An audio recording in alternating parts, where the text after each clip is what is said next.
It wasn't snowing yet, but the wind cut through my coat as if November knew something I didn't.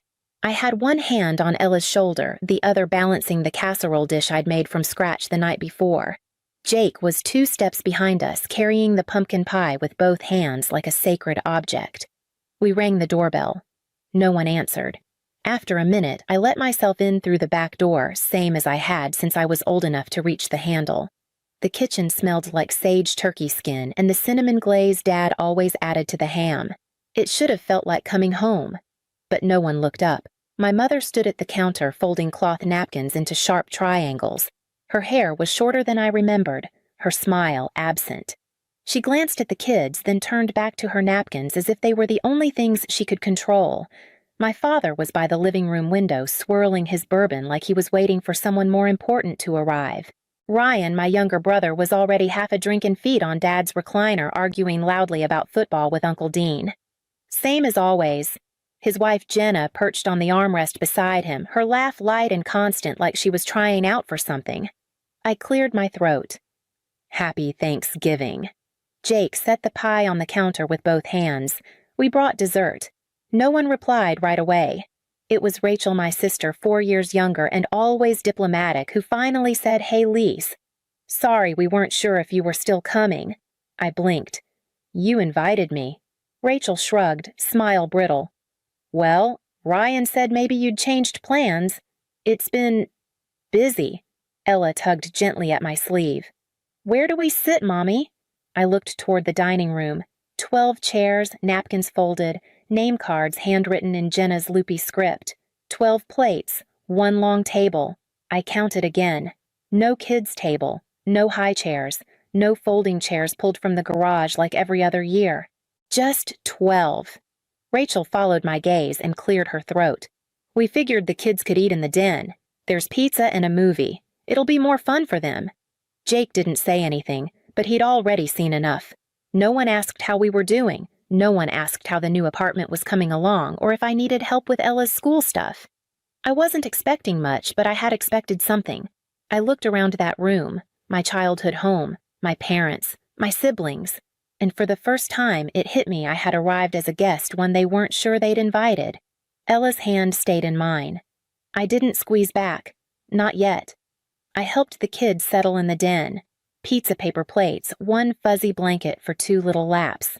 The fun table, they called it, but no one asked if they wanted to sit there. I stayed a moment longer, smoothing Ella's hair, adjusting Jake's collar. His eyes didn't leave mine. "When are we going home?" he asked, barely above a whisper. "Soon," I said. "Not just yet." Back in the kitchen, the bourbon had flowed a little more freely. My father laughed at something Ryan said. Mom was already opening another bottle of red, not looking my way. I set the casserole down beside a tray of deviled eggs untouched. "I think we're going to head out after dessert," I said into the space between sentences. No one looked up. Then Ryan raised his glass. "Busy mom things, right? Always in a rush." Jenna giggled. "We get it. Single-parent life." She said it like she'd never once needed help from anyone. She said it like I wasn't standing 3 feet away. I straightened my spine. My voice didn't shake, but it landed quiet. "Actually, I need to share something." That got their attention. Jenna's smile froze. Rachel set her wine down. "I'm pulling back," I said, "from everything. The tuition helped the electric bill for Mom's place, the extras." My father's face changed first, just a flicker, but it was there. That slight confusion like someone had moved his things without asking. "I thought you wanted to," Rachel said soft. "I did." I nodded. "And I still care. But I can't carry everything anymore." Ryan snorted. Since when is splitting a water bill considered carrying anything? I looked at him. He hadn't paid his student loans in 10 years. My parents still covered his car insurance. But I didn't say it. "I'm doing what's best for me and the kids," I said instead. That's all. No one thanked me for what I had done. No one asked why now. My mother finally spoke. "We never asked you to." The silence after that wasn't awkward. It was final. I picked up Ella's sweater from the back of a chair and folded it under my arm. Jake met me at the hallway, pizza crust in hand. "Are we leaving?" I looked down the hall. past the coats, past the photos frames that hadn't changed in a decade. My face wasn't in any of them. Not yet, I said again. But something had already left. We drove home in near silence. The kids dozed in the back, their heads tilting toward each other, still smelling of buttered crust and cinnamon. The car was warm, but I cracked the window anyway. I needed the cold to stay awake. The apartment was quiet when we stepped in. Too quiet. The kind that used to feel lonely, but tonight it felt like breathing again. Jake dropped his shoes in the hallway, then doubled back to line them up neatly. I used to remind him. Now he reminded himself. Ella climbed into my lap on the sofa without asking, her face pressed into my sweater, sticky from frosting, and something unspoken. "Did we do something wrong?" she mumbled, voice muffled. I didn't answer right away. I smoothed her hair, counted the seconds between her breaths. "No, baby," I said finally. "We just don't always get to decide how others treat us. But we do get to decide what we keep close." She pulled back, looked at me serious. "Do we still love them?" The question didn't come with anger, just the kind of wonder that lives in children too young to understand grown-up disappointments. "I think love can stay," I said, "even if we don't visit as much." Jake had curled into the blanket next to us, quiet eyes open but far away. He hadn't asked for hugs in years, but he rested his head against my arm, and that was enough. We sat like that for a while. No TV, no background noise, just the rhythm of our own stillness. On the coffee table, I noticed the paper Ella had drawn on earlier that week, 3 stick figures holding hands under a crooked sun. She had written all our names in shaky purple marker, Jake, Ella, Mom. No grandparents, no cousins. No one missing, no one extra. I didn't add to it. I didn't correct it. I just reached for a magnet and pinned it on the fridge right where we'd see it every morning. Outside, the wind carried the last leaves across the pavement. Inside, we were exactly where we belonged. The first missed call came on Tuesday. Rachel. Then 2 from my mother. 1 from an unknown number. I knew it was Dad. He never saved his own contact. I didn't answer. The voicemails started stacking up like unopened mail. Short ones clipped. No apologies. Just fragments of sentences that didn't know where to land. "Hey, Alyssa, just checking if you got home all right. The kids? Seemed okay. We're going through a bit of a thing with the house, nothing serious.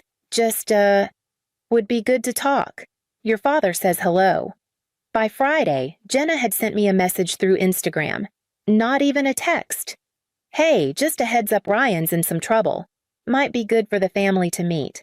Let me know when you can come over." Not "how are you?" Not "we miss you." Just heads up. That night, I stood in the kitchen with my phone face down and the lights dimmed. Jake was asleep on the sofa, a library book falling from his chest. Ella was humming to herself in the bathtub, replaying her favorite song from memory. I leaned against the counter watching the red notification light pulse like a heartbeat. I didn't press play. I didn't need to. They weren't reaching out because they remembered my worth. They were reaching out because something cracked. The next day, Rachel showed up.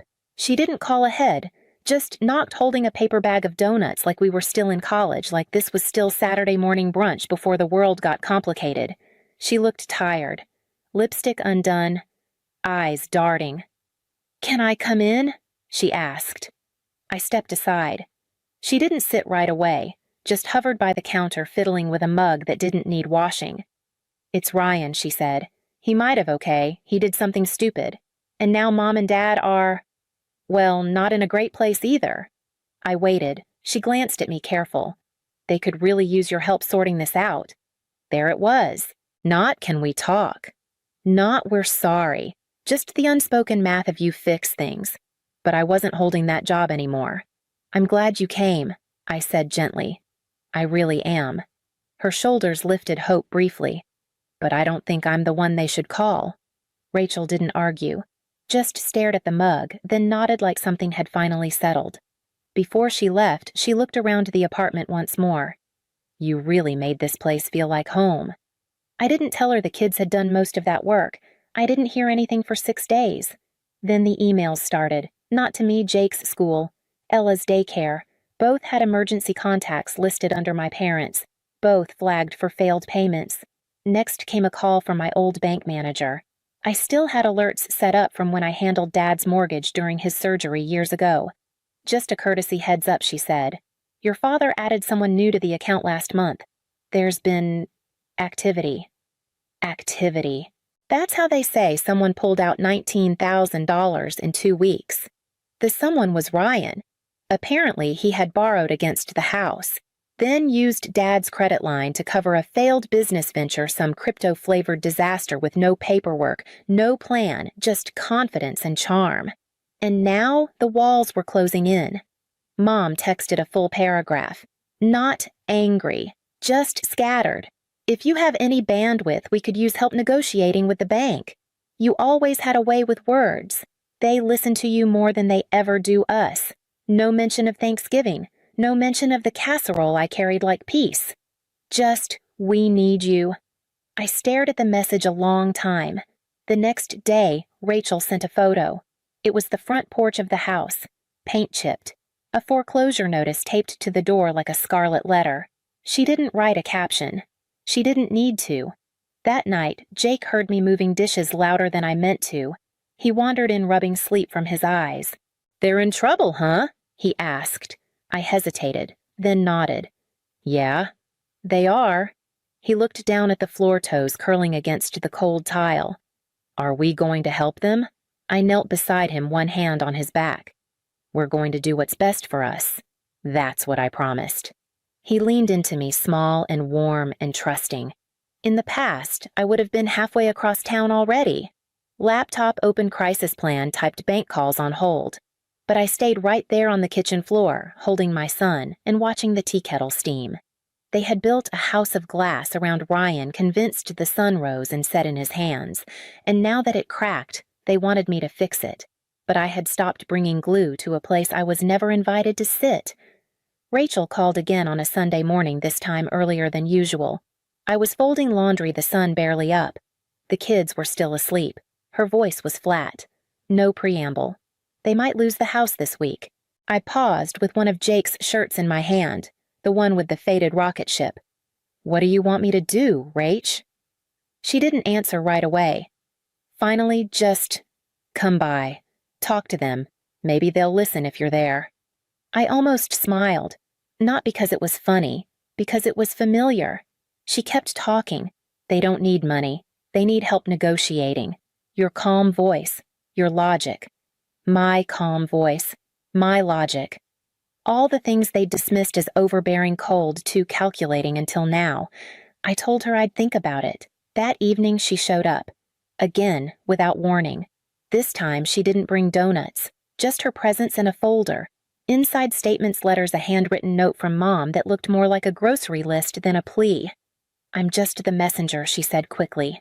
"Don't shoot me. I'm not angry," I said and meant it. She took a breath. "Look, I know it hasn't been fair. I know they've leaned on you more than anyone." I waited. "But there's still family lies, and we're in deep. You know how bad it looks if the house goes under. The neighbors talk, the church talks." There it was, the real reason. Not fear of losing shelter, fear of losing face. Rachel looked at me, searching for the old rhythm between us. "You always kept the peace." I folded the folder shut gently. "I'm not angry," I repeated. "But I'm done being useful only when it hurts me." Rachel didn't argue. Not really, but her voice shifted. "So that's it," she said, too light. "You're just out." It wasn't said with cruelty, but it wasn't said with care either. "I'm not out," I replied. "I just stopped showing up where I'm unwelcome." She stood there for a moment, shoulders tight, then picked up the folder and left it on the counter anyway, just in case she murmured. I didn't walk her to the door. Later that night, I found Ella asleep in my bed, curled into the blankets like a secret. I didn't move her. I just lay beside her and watched the moon through the blinds, quiet as snow. The next time the doorbell rang, it was my father. I hadn't seen him in person since Thanksgiving. He looked older than I remembered, thinner, the kind of tired that no sleep could cure. He held his hat in his hands like a schoolboy. Said my name once quiet. "Can I come in?" I didn't answer. I just stepped aside. He didn't sit. He paced a little, looked at the family photos on the hallway wall, Jake's science fair Ella in her Halloween astronaut suit. "You've done well," he said. I waited. He sighed. "Your brother, he wasn't ready. We didn't see it." I let the silence hang. Let him taste it. He glanced at me. "Your mother wanted to come, but she's embarrassed." I offered not unkindly. He didn't deny it. "We never meant to shut you out," he said. "It just got complicated. Your choices made things harder." Ah, your choices. The familiar refrain. The decisions I made to protect myself now dressed up as burdens they never chose to carry. "I didn't come here to argue," he added quickly. "Just to ask. If there's anything at all you could do to help us hold things together." I looked at him. Really looked. This man had raised me, taught me to change tires, balance checkbooks, shake hands firmly, but not once had he taught me how to ask for help without cloaking it in pride. "You built a system," I said slowly, "where I didn't belong unless I was useful. And now you want me back, not because you miss me, because the system failed."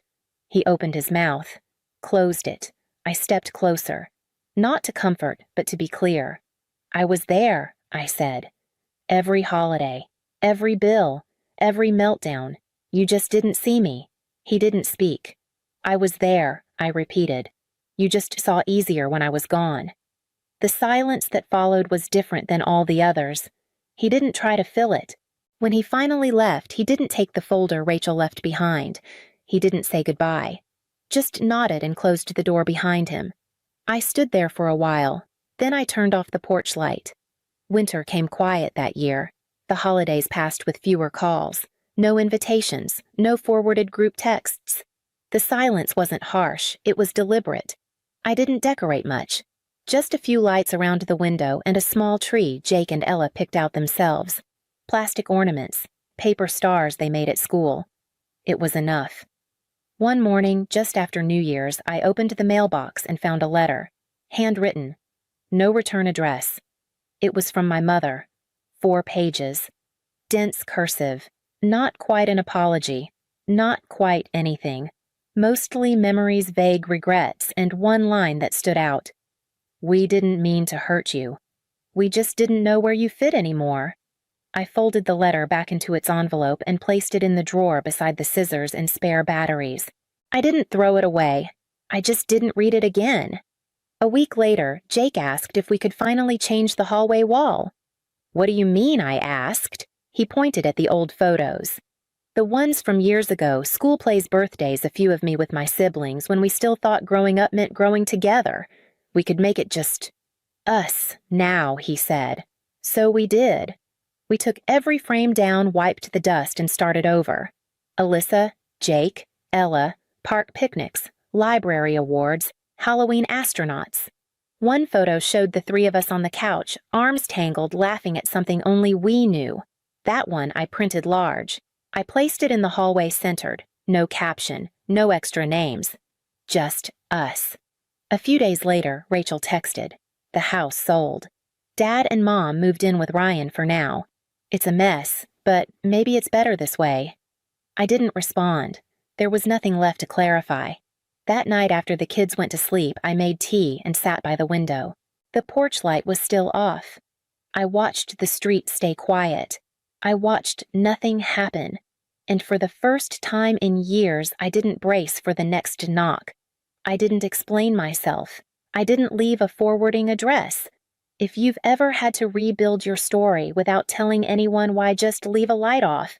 We'll understand.